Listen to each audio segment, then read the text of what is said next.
Hello friends, welcome to my channel. இந்த வீடியோவில் நாம் சலார் மூவியோட ஷார்ட் ஸ்டோரி அண்ட் ரிவ்யூ பார்க்கலாம். கான்சார் அப்படிங்கிற ஒரு இடத்துல 3 ட்ரைப்பை சேர்ந்தவங்க மாறி மாறி ஆட்சி பண்ணிக்கிட்டு இருக்காங்க. ஸோ ஒரு குறிப்பிட்ட அரசர் ஆட்சி ஏறி அவர் இறக்குற தருவாயில் சோரியங்கார் வம்சம் அப்படிங்கிறவங்க ஆட்சி ஏற போகிற நேரத்தில் முதல் ஆட்சி செய்த மன்னிட்ட மகன் ஒரு சதி செய்து அந்த வம்சத்தில் இருக்கிற அத்தனை பேரையும் கொன்னுட்டு அந்த ஆட்சியை கைப்பற்றாரு. இவர் இப்படி செய்கிற நேரத்திலேயே அவரோட மகன் தன்னோட நண்பனான அந்த வம்சத்தை சேர்ந்தவனையும் அவரோட அம்மாவையும் காப்பாற்றி வெளியே அனுப்புகிறாரு. அதே நேரத்தில் அந்த வம்சத்தில் இருந்தவங்க தங்களோட குழந்தைகளையும் கொஞ்சம் பேரை அவர்களுக்கு தெரியாமலே காப்பாற்றுறாங்க. ஆனால் புதுசாக ஆட்சியர் இந்த அரசனுக்கு தெரியுது தன்னை தாண்டியும் எவனோ ஒருத்தன் உயிரோடு இருக்க வாய்ப்பு இருக்குது. ஸோ அதனால் தன்னோட படைபலத்துலேருந்து எல்லாத்தையுமே ஸ்ட்ராங்காக கட்டி எழுப்புறாரு. அதுக்கேற்ற மாதிரி ஆட்சி அமைக்கிறாரு. எல்லா ஃபுல் சிஸ்டமோடு கொண்டு போய்கிட்டு இருக்காரு. காலங்கள் உருண்டோடுது. இதுக்கு பிறகு அந்த அரசன் என்ன நினைக்கிறாருன்னா தன்னோட மகனையே ஆட்சி பீடம் ஏற வைக்கலான்னு நினைக்கிறாரு. அவருக்கு ஸ்டார்டிங்கில் கொஞ்சம் ஒரு அதிருப்தி ஒன்று இருந்துச்சு என்று சொன்னால் தன்னோட மகன் தன்னை அதிகாரத்துக்கு மீறி ஒருத்தனை காப்பாற்று வெளியில் அனுப்பினதுன்றது அவருக்கு பிடிக்கல. பட் இருந்தாலும் உள்ளே இருந்தவங்க கன்வின்ஸ் பண்ணினதுனால அதை ஓகேன்னு அக்செப்ட் பண்ணிவிட்டு மகனை விட்டுட்டு ஒரு குறிப்பிட்ட விஷயத்தை செக் பண்ணுறதுக்காக அந்த இடத்த விட்டு வெளியில் போகிறாரு. அவர் வெளியேறதுக்காகவே வெயிட் பண்ணுவாங்க மாதிரி அங்கே இருக்கிறவங்க எல்லாருமே ஆட்சிக்காக சண்டை பிடிக்க ஆரம்பிக்கிறாங்க. இந்த சண்டை கொஞ்சம் கொஞ்சமாக வலுத்து போய் கடைசியாக அந்த அரசனோட மகனான வரதராஜ மன்னாரையே தாக்குற அளவுக்கு வந்துடுது. ஆனால் இந்த சூழ்நிலையை அறிஞ்சிக்கிட்ட அந்த அரசனோட மகனான ராதா என்ன செய்கிறான்னு சொன்னால் சீஸ் ஃபயர் அப்படிங்கிறத அறிமுகப்படுத்துகிறாங்க.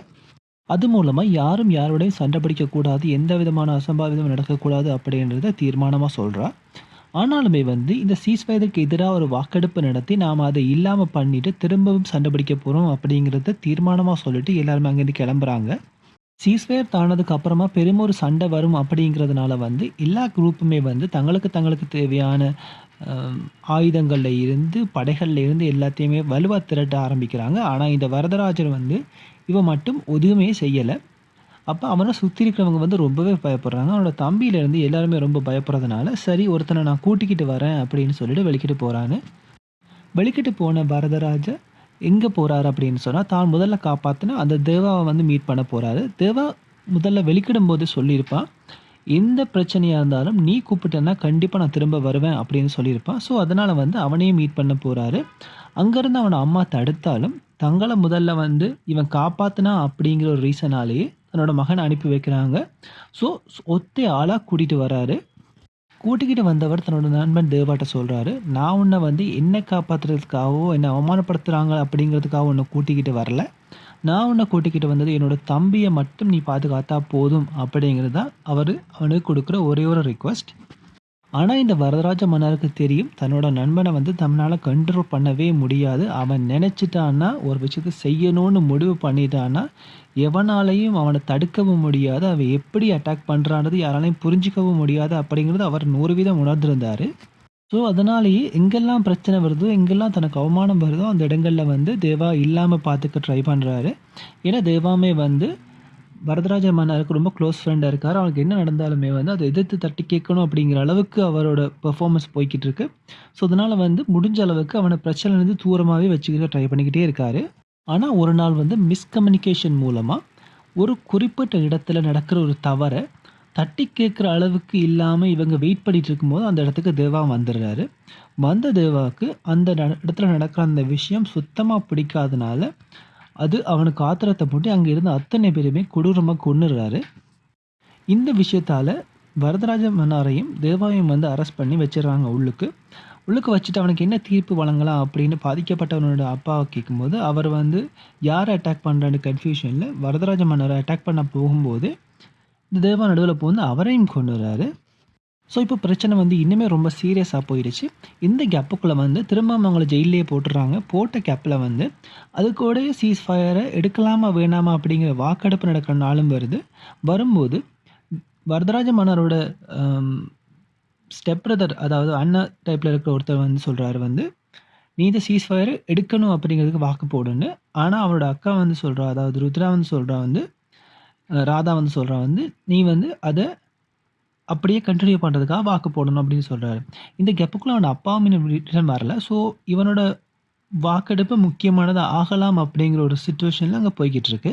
இல்லை எந்த ஒரு சந்தர்ப்பத்திலாவது வாக்கு 2 பக்கமும் ஈக்குவலாக வந்துருச்சு அப்படின்னு சொன்னால் அந்த டைமில் வந்து இந்த வரதராஜ மன்னரும் வாக்கு எடுப்பில் பங்கு பற்றி ஆகணும். ஏன்னா அவனும் ஒரு பெரிய ஆளுன்றதால வந்து ஸோ இந்த வாக்கெடுப்பு நடந்துக்கிட்டு இருக்கும்போது அவன் அப்பாவும் வந்து வாக்கெடுப்பில் பங்கு பெற்றதுனாலேயே 2 பக்கமும் ஈக்குவலாக வந்துடுது. ஸோ அதனால் என்ன நடக்குதுன்னு சொன்னால் இந்த வரதராஜ மன்னர் என்ன செய்கிறாருன்னா சீஸ்ஃபயர் எடுத்துக்கணும் அப்படிங்கிறதுக்கு சார்பாக வாக்குக்கு போடுறாரு. இப்போ போட்டதுனாலேயே வந்து இனி பெரிய பிரச்சனையே வெளிக்கிட போகுது. ஸோ இப்போ வெவ்வேறு இடங்களில் வச்சு இந்த தேவாவையும் வரதராஜ மன்னரையும் கொல்ல ட்ரை பண்ணுறாங்க. ஆனால் அதுலேருந்து 2 பேருமே எல்லாரையும் அட்டாக் பண்ணிட்டு வெளியே வராங்க. வெளியே வர்றவங்க சண்டையிட்டு இருக்கும்போது இப்போ இந்த ஸ்டோரியில் வந்து மெயினான அரசன் ராஜமன்னருக்கு என்ன நடக்குது அப்படிங்கிறது தெளிவான ஒரு விஷயமா கிடைச்சிருது. அதாவது வந்து அந்த நாட்டிலே தங்களை எதிர்க்கிறதுக்காக ஒரு குறிப்பிட்ட ஆட்கள் வந்து நிறைய ஆயுதங்கள் எடுத்து வச்சுருக்காங்க அப்படிங்கிறதும், இதில் முதல்ல கொலை செய்யப்பட்ட அரசனோட மகன் தான் தேவா அப்படிங்கிறது இப்படியான சில விஷயங்களும், அதுக்குள்ளேயே தனக்கு சார்பாக இருக்கிறவர் ஒருத்தர் வந்து தனக்கு வில்லனாக வேலை செஞ்சுக்கிட்டு இருக்காரு, அது சௌரியங்கார் வம்சத்திலேயே பிறந்திருக்காரு அப்படிங்கிற விஷயமும் இவருக்கு எல்லாமே தெரிய வந்துடுது. இங்கே டவுட் என்னன்னா தேவாக்கு வந்து தன்னோட அப்பா கொலை செய்யப்பட்டிருந்தாலும் ஆட்சிக்கு ஏறியிருந்திருக்க வாய்ப்பு இருக்குது அப்படிங்கிறது தெரியுமா தெரியாதாங்கிறது தான் இங்கே டவுட்டு. ஆனால் வந்து தன்னோட நண்பனுக்கு கொடுத்த வாக்குக்காக வரதராஜ மன்னாரை அரசனாக்குறேன் அப்படிங்கிறதும் அங்கே ஒரு தோட்டா போய்கிட்டு இருக்கு. ஸோ இதில் எதை அவர் செய்வார் அப்படிங்கிறது வந்து எதை செய்தார் அப்படிங்கிறது எக்ஸாக்டாக காட்டுப்படலை. ஆனால் வந்து படத்தின அடுத்த பாகத்தில் வந்து வரதராஜ மன்னர் அங்கே ஆட்சி பீடத்தில் இருக்கிறதாவும், அதுக்கப்புறம் வந்து அவரோட சீல், அதாவது இந்த சீலை வந்து எப்படி எடுக்கிறாங்கன்னு சொன்னால் தேவாவை கொண்டு போகும்போது தேவா வந்து ஒரு ஆர்டிஸ்ட்டை சொல்லுவார், எந்த கண்ணில் இருக்கிற உருவத்தை பார்த்து ஒரு சீல் ஒன்று வரையன்னு சொல்லி ஒரு டேட்டூ ஒன்று. அந்த டேட்டூ தான் அவங்களோட கேங்கோட சீலாக மாறுது. ஸோ இந்த கேங் வந்து நிறைய குற்ற செயல்களை செஞ்சுக்கிட்டு இருக்காங்க. ஸோ ஒரு குறிப்பிட்ட சர்வீஸ் பண்ணிக்கிட்டு இருக்கும்போது ஒரு ட்ரக்கில் வந்து நிறைய பொருட்களை கடத்துவாங்க. அந்த கடத்தும் போது அதில் சீல் பண்ணிவிட்டு கொண்டு போவாங்க.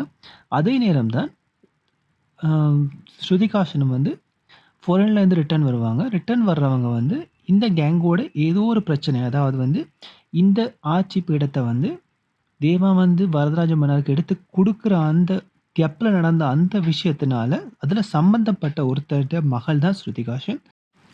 இந்த ஒட்டுமொத்த கதையுமே வந்து இந்த ஸ்ருதிகாசன் கையில் வந்து அந்த கேங்கோட சீலை அடிக்கணும். அந்த கேங்கோட சீலை அடித்ததுக்கு அப்புறமா அந்த ஸ்ருதிகாசனை வந்து இந்த தேவா காப்பாற்றணும். இந்த தேவா காப்பாற்றுறதுனால வரதராஜ மன்னாருக்கும் தேவாக்கும் இடையில் ஒரு போர் உருவாக்கணும். இப்படிங்கிறது தான் ஒட்டுமொத்த இதுவை வந்து ராஜ மன்னாரோட மகள் ராதா மன்னர் தான் இந்த வேலையை ஒட்டுமொத்தமாக பிளான் பண்ணி செய்கிறாங்க. இதில் பவுன்ஸாக நிறைய பேர் ஒர்க் ஆகுறாங்க. ஸோ இதுதான் இந்த படத்தோட மெயின் ஸ்டோரியே. ஆனால் வந்து இதுக்கு அப்புறமா என்ன நடந்துச்சு, அதாவது இவ்வளவு க்ளோஸ் ஃப்ரெண்டாக இருந்த தேவாவும் வரதராஜ மன்னாரும் ஏன் பிரிஞ்சாங்க, இல்லை ஏன் ஒன்றா இல்லை அப்படிங்கிறதும், இனி அதை எப்படி சால்வ் பண்ண போகிறாங்க அப்படிங்கிறதும் தான் அடுத்த பாகத்தோட கதையாக இருக்க போகுது. ஓவராலாக இதுதான் இந்த படத்தோட ஸ்டோரி. இதுக்கப்புறம் படத்தோட நல்ல விஷயங்கள் அப்படின்னு பார்த்தோன்னு சொன்னால் படத்தோட மியூசிக் சில இடங்களில் தேவையில்லாமல் இருந்தால் கூட சில மியூசிக் சில இடங்களில் பேக்ரவுண்ட் ஸ்கோர் எல்லாமே ரொம்ப இம்ப்ரெசிவாக இருந்துச்சு.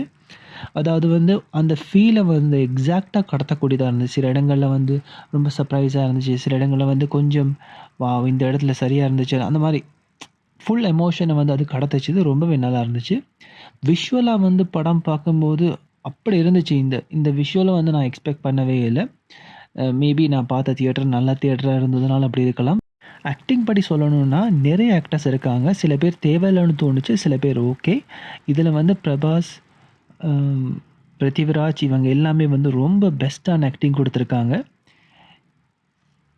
படத்தை பொறுத்த வரைக்கும் நான் நெகட்டிவாக என்ன சொல்லுவேன் அப்படின்னு சொன்னால், நிறைய இடங்களில் வந்து கரண்ட் ஒன்று போகுது, அப்புறம் பாஸ்ட் சீன் ஒன்று போகுது, அப்புறம் கரண்ட் ஒன்று போகுது, அப்படி சுற்றி படத்தின ஸ்டோரி அங்கே இங்கேன்னு போகிறதுனால எக்ஸாக்டாக என்னத்தை பார்க்குறோம் அப்படின்னு தெரியல. இந்த பக்கம் ஒன்று போகுது, அந்த பக்கம் ஒன்று போகுது. வில்லன்ஸுமே வந்து நிறைய பேர் இருக்காங்க.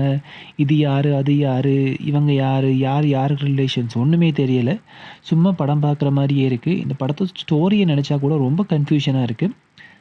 பட் நான் என்ன சொல்லுவேன்னா, இந்த படத்தோட விஷுவல்ஸுக்காகவும் ஃபைட் சீன்ஸுக்காகவும் ஈவன் மியூசிக்ஸுக்காகவும் இந்த படத்தை ஒரு தடவை இல்லை 2 தடவை பார்க்கலாம். ரொம்ப நல்லா இருந்துச்சு படம். எனக்கு பிடிச்சது. உங்களுக்கு என்ன மாரி இருந்த ஒப்பீனியன கமெண்ட்ல சொல்லுங்க. நன்றி.